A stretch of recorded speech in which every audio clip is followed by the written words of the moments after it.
Halo semuanya, perkenalkan nama saya Lucky Widodo. Saya dari fase 4. Pada kesempatan kali ini saya akan bercerita mengenai hikayat yang berjudul Putri Kaca Mayang. Putri Kaca Mayang sendiri merupakan sebuah hikayat yang bercerita mengenai asal mula kota Pekanbaru di Provinsi Riau.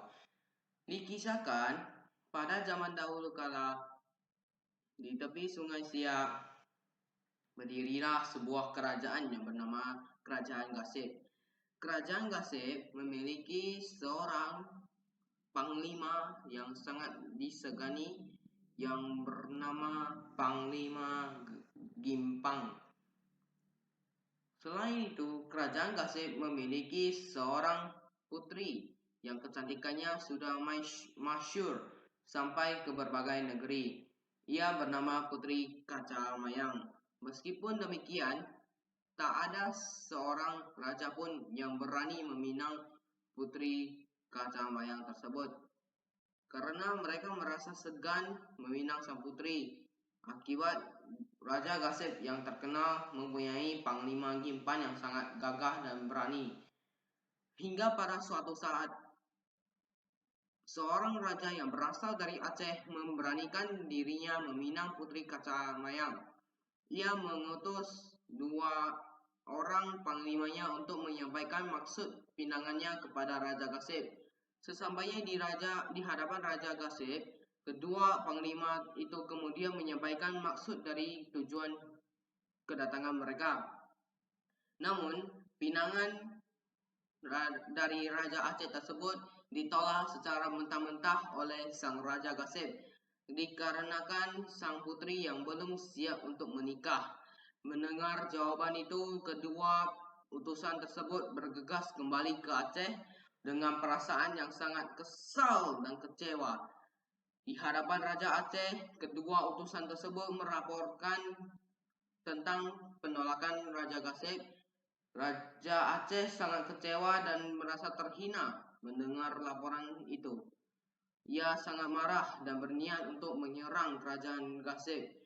Sementara itu, Raja Gasib telah mempersiapkan pasukan perang kerajaan untuk menghadapi perlawanan dari Raja Aceh, karena ia sangat mengenal sifat Raja Aceh yang sangat angkuh itu, dan mengutus Panglima Gimpan untuk memimpin di penjagaan Kuala Gasib, yaitu daerah di sekitar Sungai Siak. Rupanya, semua rencana Kerajaan Gasib telah diketahui oleh sang Raja Aceh melalui seorang mata-matanya.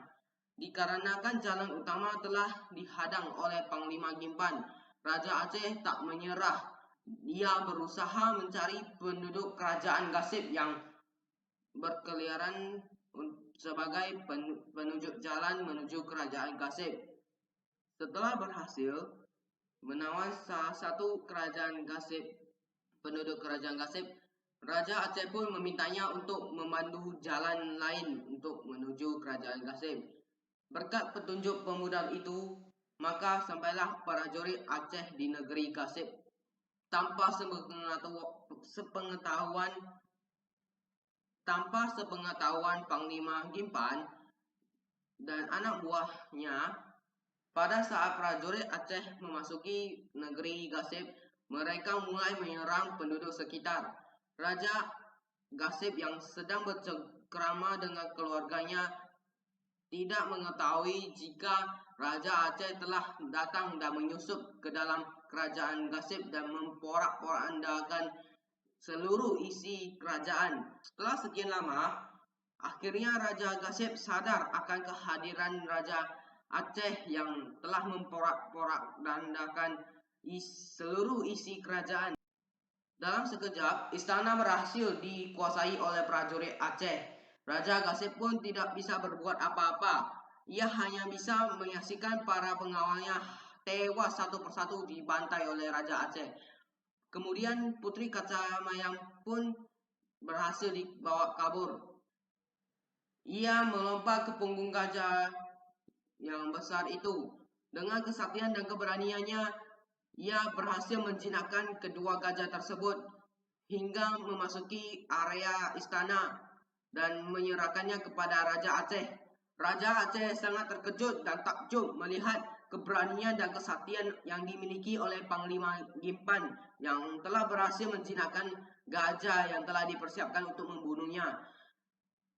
Akhirnya, Raja Aceh mengakui kesaktian dari Panglima Gimpan dan diserahkannya Putri Kacamayang untuk kembali ke istana. Setelah itu, Panglima Gimpan segera membawa Putri Kacamayang yang sedang sakit itu kembali ke Gasib. Di dalam perjalanan pulang, penyakit sang putri semakin parah.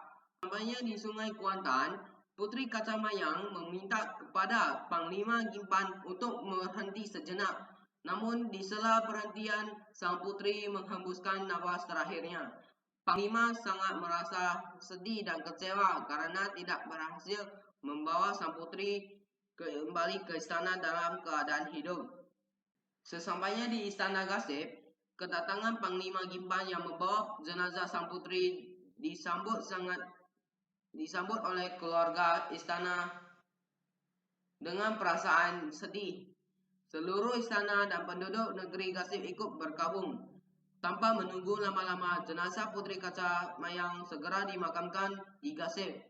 Sejak kehilangan putrinya, Raja Gasib menjadi sangat sedih dan terasa kesepian.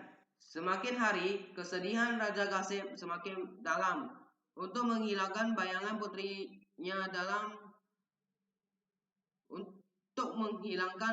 putri yang amat dicintainya itu, Raja Gasib memutuskan untuk meninggalkan istana dan menyepi ke Gunung Ledang, Malaka.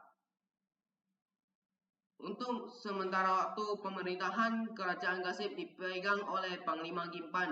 Namun, belum berapa lama memimpin, Panglima Gimpan pun berniat untuk meninggalkan kerajaan itu. Sifatnya yang setia membuat Panglima Gimpan tidak ingin menikmati kesenangan di atas kesedihan dan penderitaan orang lain.